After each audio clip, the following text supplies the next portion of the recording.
we wish every hater were making money. Yeah, of We're course. making a lot of money, so they wouldn't have any reason to complain about James making money. It doesn't really matter how much money you make or how much money you have. People are talking that I have millions of dollars, $1 to $5 million a year.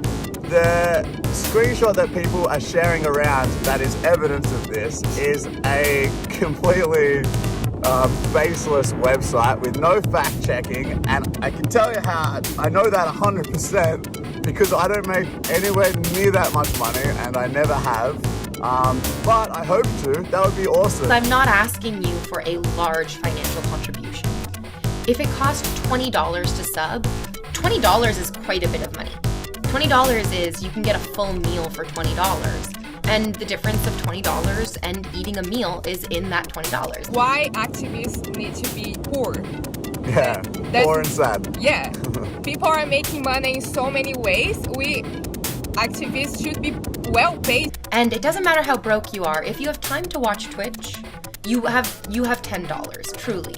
If you don't have $10, you probably don't have time to watch Twitch. We're doing a fucking amazing job for the world. We wanted to raise awareness about plants. When we kill plants, it hurts for them too, and I think that we should be probably nicer to plants. How we gonna live when we don't eat food? It's like one of those like IV drips where they can hydrate you.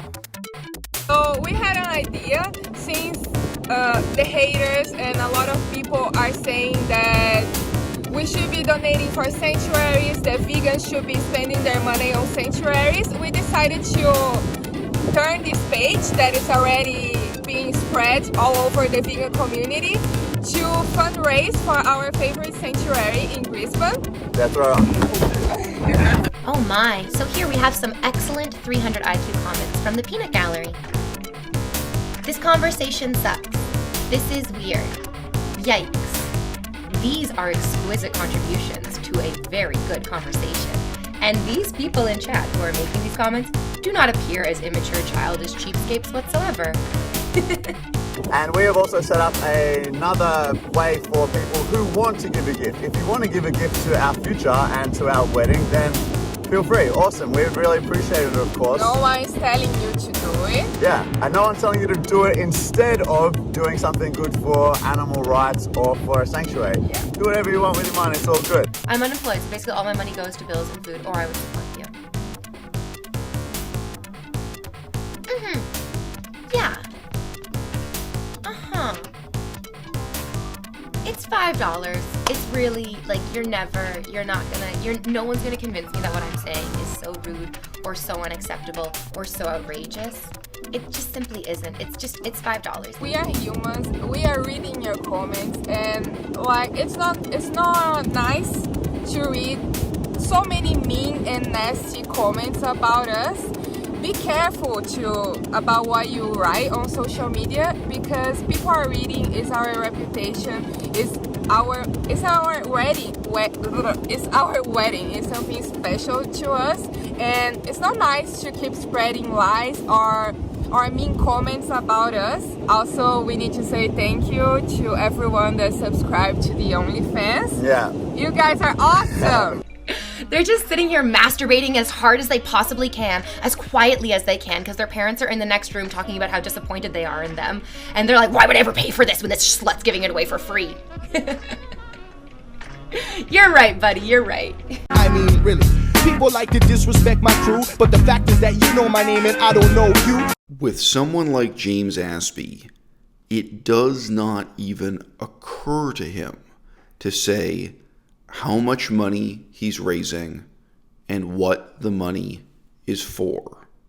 This is sort of mind-blowingly obvious, but James Aspey is not the only guy who engages in constant fundraising while ignoring these bare minimum requirements. The worst example in my mind's eye is Cenk Uygur of the Young Turks. I've heard Cenk Uygur say so many times that he earns less money than you'd think. He never states his salary. He never states how much money he's making out of the Young Turks. He runs the Young Turks as a business, not as a charity, no public accountability, and he's asking you for donations. Now, how much money do you think Cenk Uygur makes? You think he makes millions of dollars? Oh, well, he makes less than that. What, he only makes $1 million? It is just fundamentally absurd, immoral, and ridiculous to play this game with the public. And all you need to do is put up a screenshot. This is a screenshot I put up. I can tell you exactly how much money I made this month from YouTube, last month from YouTube. The amounts of money are so close to zero that, of course, it's not really worth talking about. And the fact of the matter is, I'm not even campaigning for donations.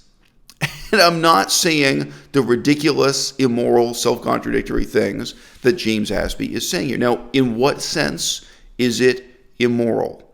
If you donate money, you ought to know what it is you're donating for and how it is that money is being spent. Why would you have concerns about what happens to your money when you donate to James Aspey? You should have concerns, 1, because of what he doesn't show you, and 2, because of what he does.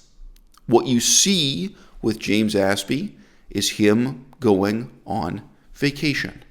My catchphrase here is permanent vacation, but he's not on vacation all the time. But you see photographs of him swimming and being on catamarans and going to the beach. He's flying from one location to another. He's eating out at vegan restaurants. You mostly see James Aspey in a state of self-indulgence. Is that what you're paying for? Maybe it is. If he were just honest about it, if he said that you were donating to pay for him to go on vacation in Bali, Indonesia, if that were really the package he was selling to his donors, and donors were, consciously, intentionally, in a transparent way paying for that, if he were just being accountable for whoever it is he's spending this money going on vacation in Bali, Indonesia, I guess I wouldn't be able to object to it. I'd just be able to say that his donors are stupid. Britain's House of Lords has been having difficulty reducing its catering budget of circa £1.3 million sterling.